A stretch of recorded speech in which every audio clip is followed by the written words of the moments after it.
मराठी भाषिक कौशल्यांचा अभ्यास आज आपण करणार आहोत. माणूस हा समाजशील प्राणी आहे. तो समाजाशिवाय जगू शकत नाही. व्यक्ती आणि समाज यांच्यातील महत्त्वाचा दुवा भाषा आहे. मानवाला दैनंदिन व्यवहारास प्रवृत्त करते ती भाषा. व्यक्ती आपले विचार, भावना व कल्पना भाषेद्वारे मांडत असतो. मानवाच्या अभिव्यक्तीचे माध्यम भाषा आहे. हावभावांची, चित्रांची, रंगांची, ध्वनींची अशा अनेक भाषा आपणास माहिती आहेत. समाजातील रूढी, प्रथा, परंपरा, विविध क्षेत्रातील ज्ञान व माहिती एका पिढीपासून दुसऱ्या पिढीपर्यंत पोहोचवते ती भाषाच. ही भाषा मानवी जीवनाचा अविभाज्य घटक आहे. भाषेमुळे मानवी संस्कृती टिकून आहे. भाषा हे सर्व प्रकारच्या ज्ञानक्षेत्रांचे महाद्वार आहे. ते न उघडताच कोणत्याही ज्ञानक्षेत्रात प्रवेश करण्याची कल्पना व्यर्थ आहे.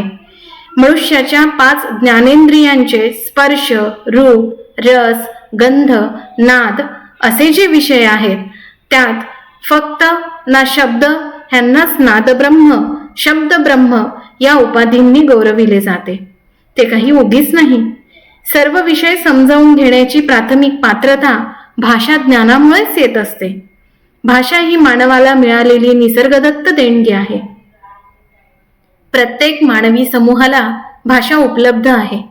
भाषेच्या बळावर माणसाने विविध क्षेत्रातील प्रगतीचे शिखर सर केले आहे.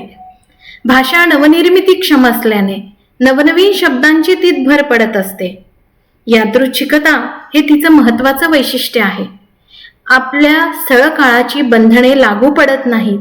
ती सर्व कालातीत आहेत. स्त्री पुरुषांची भाषा वेगवेगळी आहे. त्याचप्रमाणे लहान मुले, तरुण वर्ग, प्रौढ व वयस्कर माणसे यांची भाषा देखील भिन्न भिन्न असते हे आपण नेहमी पाहतो. व्यवसाय परत्वे देखील भाषा बदलत असते. अहो एवढंच काय, पण एकाच व्यक्तीची भाषा आयुष्याच्या वेगवेगळ्या टप्प्यांवर बदलणारी असते. वेगवेगळ्या भूमिकांमधून जात असताना तो वेगवेगळ्या भाषेचा वापर करीत असतो. भाषेचे सामर्थ्य असे आहे की रोजच्या व्यवहारात वापरून गुळगुळीत झाल्यासारखे वाटणारे शब्द ज्ञानेश्वर, तुकाराम, फुले, टिळक, आंबेडकरांच्या हाती पडले की अमृताहून गोड होऊ शकतात आणि निखाऱ्यांपेक्षा दाहकही होऊ शकतात. जगाच्या इतिहासात तलवारशहा आणि बादशहांपेक्षाही अक्षरशहांचा दरारा फार मोठा आहे असं म्हटलं जातं. मराठी भाषेची कौशल्य आणि या कौशल्यांच्या विकासासाठी आवश्यक बाबी कुठल्या आहेत याची माहिती आज आपण इथे घेणार आहोत. त्याचप्रमाणे या भाषिक कौशल्यांच्या आधारे व्यवसायाच्या कुठल्या संधी आपल्याला उपलब्ध होऊ शकतात हे देखील आपण पाहणार आहोत. पण ही भाषिक कौशल्य अवगत करत असताना किंवा तिचा विकास करत असताना त्यात काही अडचणी देखील येतात. त्या अडचणींचं स्वरूप देखील आपण पुढे पाहणार आहोत. तर या जे भाषिक कौशल्य आहेत हे माहिती करून घेण्याची गरज का आहे आपल्याला, किंवा ही कौशल्य अवगत करण्यामागची उद्दिष्टे काय आहेत, तर माणसाच्या जीवनातील भाषेचं महत्त्व जाणून घेणे, भाषेच्या कौशल्याची माहिती करून घेणे, या कौशल्याच्या विकासासाठी कुठल्या गोष्टी आवश्यक आहेत ते पाहणं, आणि ही कौशल्य आपल्या अंगी आल्यानंतर त्यातून आपल्याला रोजगार निर्मितीच्या काही संधी निर्माण होतात का, आणि या भाषिक कौशल्याच्या विकासामध्ये कुठल्या अडचणी येतात का, ही उद्दिष्ट घेऊन आज आपण भाषिक कौशल्यांचा विकास हे अभ्यास घटक अभ्यासणार आहोत. आता भाषिक कौशल्यांमधलं पहिलं कौशल्य ते म्हणजे श्रवण कौशल्य. श्रवण म्हणजे ऐकणे. ऐकणे ही एक मूलभूत क्रिया आहे. लहान मूल त्याच्या कानावर पडणारे शब्द लक्षपूर्वक ऐकत असतं आणि हे ऐकत ऐकतच तो आपली भाषा बोलू लागतो. कुटुंबातील व्यक्तीच्या भाषेच्या अनुकरणातून लहान मूल भाषा अवगत करतं. मौखिक संभाषण समजून घेण्याची व त्याला अनुसरून परिणामकारक प्रतिसाद देण्याची कुवत ज्यामुळे निर्माण होते ते श्रवण कौशल्य. वक्ता बोलत असताना आपले मन वक्त्याच्या विचारांबरोबर सतत बांधून ठेवायला शिकणे हा श्रवण कौशल्याचा महत्त्वाचा भाग असतो. श्रवण कौशल्य हे प्रयत्न साध्य आहे. आपल्या अवतीभोवती घडणाऱ्या अनेक गोष्टींची माहिती, विविध क्षेत्रातील ज्ञान आपल्याला श्रवण कौशल्याच्या आधारे प्राप्त होऊ शकतं. शिक्षण पद्धतीमध्ये देखील श्रवण कौशल्य अत्यंत महत्त्वाचं आहे. अभ्यासू वक्त्यांची व्याख्याने, परिसंवाद, संमेलने, सभा यातून माहिती व ज्ञानाच्या कक्षा रुंदावतात. आकाशवाणी, दूरदर्शनवर महत्त्वाच्या विषयांवर चर्चा, महाचर्चा घडवून आणल्या जातात.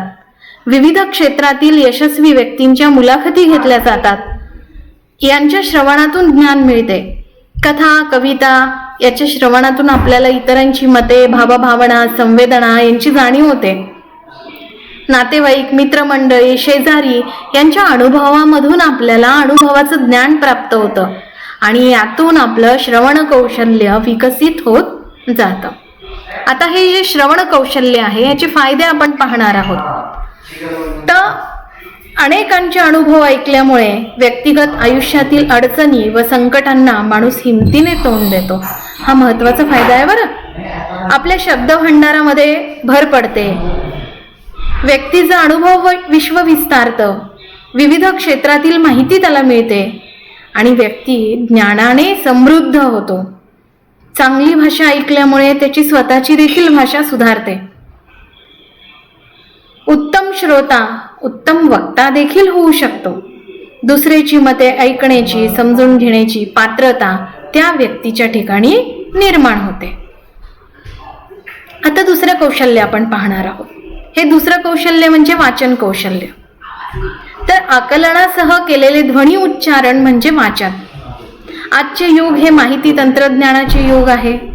जीवनाशी संबंधित प्रत्येक क्षेत्रातील अद्ययावत ज्ञान विविध प्रसार माध्यमातून प्रसारित होत आहे. वाचनाच्या सरावातून, व्यासंगातून निवडक वाचन कसे करावे हे कळते. वाचन म्हणजे लिहिणाऱ्याच्या हेतूनुसार वाचणाऱ्याच्या तयारीप्रमाणे होणारे अर्थाचे आकलन होय. वाचनातून आकलनाबरोबर उद्दिष्टानुरूप कृतीची प्रेरणा होते. लिहिणाऱ्याचा आवाज, भूमिका आणि व्यक्तिमत्व देखील कळते असं म्हटलं जातं. प्रकट वाचन, मौन वाचन, अध्ययन प्रवण वाचन, अवांतर वाचन असे वाचनाचे वेगवेगळे प्रकार आहेत बरं. उच्च शिक्षणात अभ्यासविषयक आणि अभ्यासपूरक वाचनाला अतिशय महत्त्व आहे. ललित आणि ललितेतर साहित्यातील आशय वाचन कौशल्या आधारे नेमकेपणाने समजून घेता येते. साहित्यातील आनंद आपल्याला मिळविता येतो. आता आपण पाहणार आहोत या वाचन कौशल्याचे फायदे. तर वाचनामुळे व्यक्तीच्या अंतर्बाह्य व्यक्तिमत्वाचा विकास होतो. कारण त्याच्याजवळ फक्त त्याचे स्वतःचे अनुभव असतात, पण वाचनातून त्याला अनेकांचे अनुभव कळतात आणि समजून घेण्याची त्याची जी क्षमता आहे ती सुद्धा वाढते. त्याची आकलन क्षमता वाढते. वाचनामुळे लेखन, संभाषण, भाषण कौशल्यांचा विकास होतो. त्याला ज्ञानप्राप्ती होते. त्याच्या कल्पनाशक्तीचा विकासही होतो. रसग्रहणाची कला व समीक्षा दृष्टीची प्राप्ती होते ती वाचनामुळेच. वाचनाने सौंदर्यबोध व आनंदबोध होतो. प्रगट वाचनाने उच्चारात स्पष्टता व ओघवतेपणा, अस्खलितपणा येतो. तर हे वाचन कौशल्याची फायदे. यानंतर तिसरं कौशल्य आपण पाहणार आहोत, लेखन कौशल्य. लेखन कौशल्य शैक्षणिक दृष्ट्या तर महत्त्वाचे आहेच, पण व्यावसायिक दृष्ट्या देखील ते फार महत्त्वाचं आहे बरं. लेखक, साहित्यिक, विचारवंत, अभ्यासक व संशोधक आपल्याला मिळालेली माहिती, प्राप्त झालेले ज्ञान लेखनाद्वारे इतरांपर्यंत पोहोचवत असतात. लेखनातून व्यक्ती अभिव्यक्त होत असतो. स्वतःची मते, विचार, भावना मांडण्याचं ते एक प्रभावी साधन आहे. आणि म्हणूनच आपण म्हणतो संत तुकारामांच्या अभंगवाणीला त्यांच्या जीवनचरित्रापासून वेगळं करता येत नाही, कारण तुकारामांनी जे अनुभव जगले, भोगले ते त्यांच्या अभंगवाणीमधून आलेले आहेत. या लेखन कौशल्याचे महत्त्वाचे 3 टप्पे आहेत. त्यातलं पहिलं आहे हस्ताक्षर. ते सुवाच्य आणि वळणदार असलं पाहिजे. दुसरं आहे शुद्ध लेखन. शुद्ध लेखन म्हणजे विरामचिन्हांचा योग्य वापर त्याला करता आला पाहिजे. ऱ्हस्व दीर्घांचा सारासार विवेक त्याच्याजवळ असला पाहिजे. त्याचप्रमाणे लेखन प्रकारानुसार स्वतःचं स्वतंत्र लेखन करण्याची क्षमता सुद्धा त्याच्या अंगी असली पाहिजे. लेखन कौशल्यात लेखनानुसार मुद्द्यांचे टिपण, आकर्षक सुरुवात, विस्तार आणि समर्पक शेवट अपेक्षित असतो. शेवट करताना परिच्छेदातील वाक्यरचना, शब्दांची समर्पकता, संवाद चातुर्य, वाङ्मयीन भाषिक सौंदर्य यांचं प्रतिबिंब उमटणं योग्य ठरतं. लेखन कौशल्यातून व्यक्तिमत्व विकासाची जोपासना होत असते. यातून स्वतः लेखकाला जरी व्यक्त होता नाही आलं तरीही मर्मज्ञ, रसिक, जाणकार मात्र आपल्याला निश्चितच होता येतं. या लेखन कौशल्याचे फायदे आपण पाहू. लेखनामुळे व्यक्तीची मते आणि विचार दृढ होतात, पक्की होतात. लेखनातून आत्मप्रतीती होते. माणूस अभिव्यक्त होत असतो. त्याच्याजवळ असलेली माहिती, त्याने व्यक्त केलेली माहिती व ज्ञानाचं दीर्घकाळ जतन होतं. रजेचा अर्ज असेल, इतिवृत्त, वृत्तांत, अहवाल लेखन करणं या गोष्टी सोप्या जातात. बातमी लेखन, बातमीपत्र, निवेदन तयार करणं, मुलाखत लेखन, सदर लेखन, स्तंभ लेखनामध्ये नेमकेपणा येतो. जाहिरात, पटकथा, संवाद, ब्लॉग लेखन देखील करता येतं. म्हणजे अभिव्यक्त होण्यासाठी लेखन कौशल्य हे उपयोगी तर पडतं, पण त्या अभिव्यक्तीच्या माध्यमातून तुम्हाला रोजगाराच्या संधी सुद्धा प्राप्त करून घेता येतात. हे विशेष बरं. लेखन कौशल्यामुळं मुद्रित, श्राव्य, दृकश्राव्य व ही माध्यमात व्यवसायाच्या संधी निर्माण होतात. भाषांतर क्षेत्रातील मुद्रित शोधनातील संधी या प्राप्त होतात. आता त्याच्यानंतर शेवटचं कौशल्य जे आहे ते भाषण आणि संभाषण कौशल्य आहे. हे फार महत्वाचं कौशल्य आहे बरं. अभिव्यक्त होणे हा माणसाचा उपजत स्वभाव गुण आहे. आपल्या मनातील विचार, भावना व कल्पना माणूस व्यक्त करीत असतो. सभोवताल घडणाऱ्या घटनांबद्दल परस्परांशी चर्चा करीत असतो. संभाषणातून इतरांची मने जाणून घेत असतो. उत्कृष्ट भाषण वा संभाषण ही एक कला आहे. श्रवण, वाचन आणि लेखन कौशल्यांचा भाषण संभाषण कौशल्य विकसित करण्यास उपयोग होतो. आपले बोलणे नेमके, प्रभावी व परिणामकारक होण्यासाठी भाषण कौशल्य अवगत असावे लागते. नेमक्या शब्दांचा वापर, म्हणी व वाक्प्रचारांच्या वापराने बोलणे अधिक प्रभावी होते. उच्चार स्पष्टता व शुद्धता, आवाजातील चढउतार, देहबोली, शब्दातील ओजस्विता, प्रासादिकता, बोलण्यातील नम्रता, अनावश्यक कृत्रिमपणा टाळल्याने भाषण व संभाषण परिणामकारक व तितकंच फलदायी देखील होतं. बोलणाऱ्याच्या शब्दामधून होणाऱ्याच्या मनोवृत्ती व विचाराचे अर्थपूर्ण प्रकटीकरण म्हणजे भाषण होय. आत्मविष्कार, आनंदप्राप्ती, संदेश पोहोचविणे, स्वमत प्रचार, सृजनशक्तीला प्रोत्साहन ही भाषणाची व्यावहारिक उद्दिष्टे आहेत. विद्यार्थ्याने स्वतःचे मनोगत व्यक्त करणे, वक्तृत्व, वादविवाद, काव्यवाचन, कथाकथन अशा उपक्रमातून भाषण संभाषण कौशल्यांचा विकास साधता येतो. भाषण व संभाषण कौशल्यातील निपुणतेमुळे व्यवसायाच्या संधी प्राप्त होतात.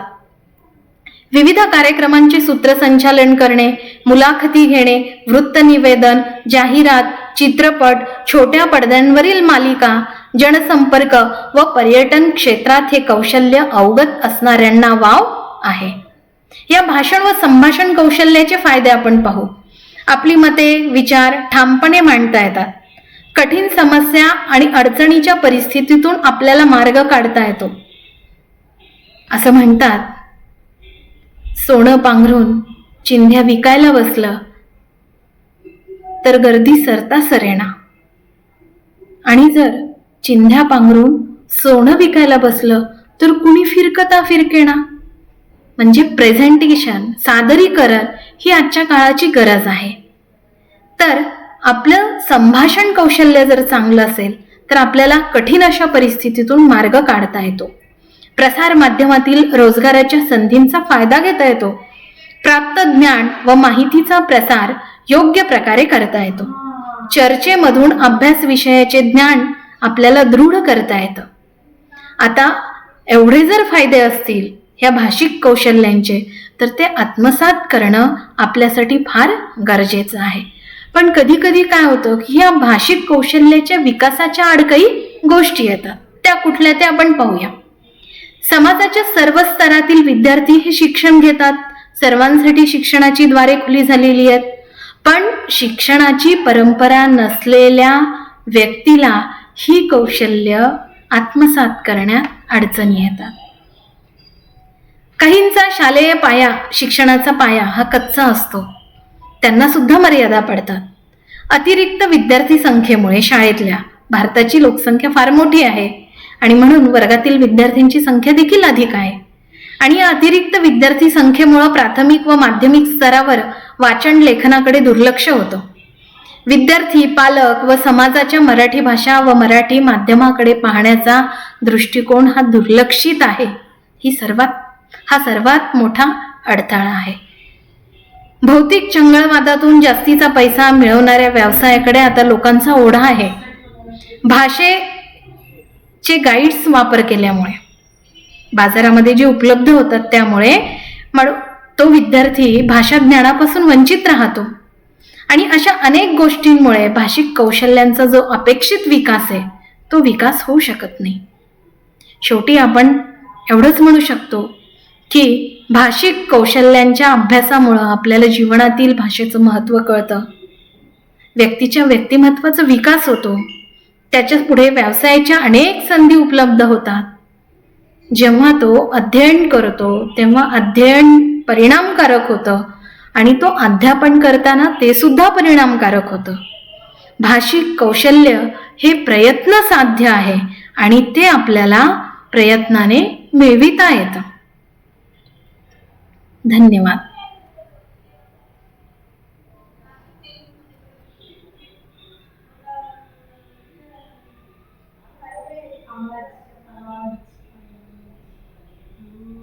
Thank you.